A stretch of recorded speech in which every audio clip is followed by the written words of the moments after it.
Rồi nó sắp từng nữa, đâu cả thứ nữa. Từ sáng non thì tua thọ tua gì nữa, nó sẽ chơi sầm loạn nữa. Nó có tổng gì nữa, mua đồng lo nữa.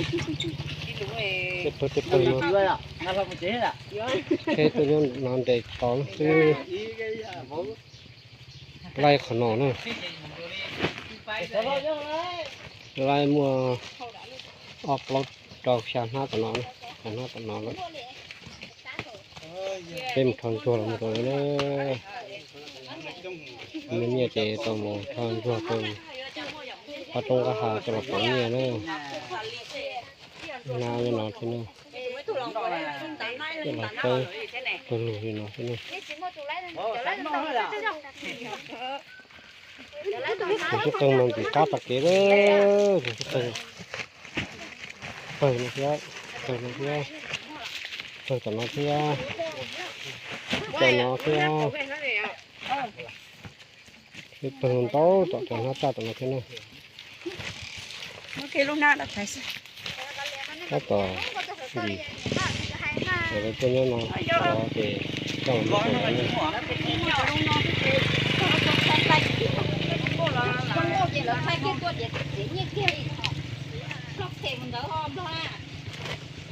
Chứ đấy nó bé mình dụ về bán nội mua on này mua cái chuyện nhân luôn lò cho sản làm cái hộp cao giờ bà phụ nó là thiên mua cho sản làm đồ hộp cao nó mà cho sản phẩm mua được không mua liền đó chị mua cho mấy ai giờ lỗ đồ hộp cao này bố cho tôi cứ cả liền ôi à cô khẩn nha có chúng nó cùi lo mua cá chép thì thôi là cùi đi thôi ăn lần đi rồi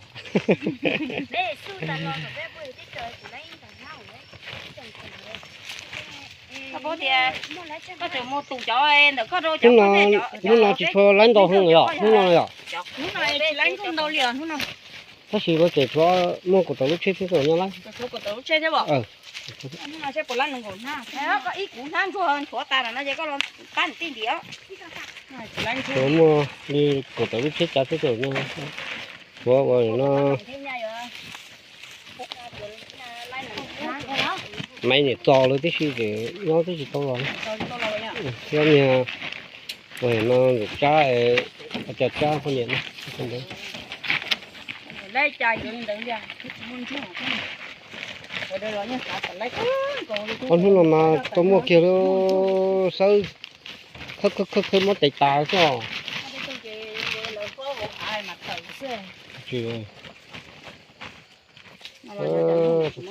cảm ơn chị tua tôi tết chờ sản phẩm đơn tôi sẽ từng mà lo được kia nữa tôi sẽ từng tết chờ sản phẩm này lo tập kiếm thôi nữa sản phẩm tua sản phẩm đó thì tôi sẽ sản phẩm mình không cần ta tập kiếm ta chỉ đây cơ thôi nhưng mà cái gì nó sẽ có tiền rồi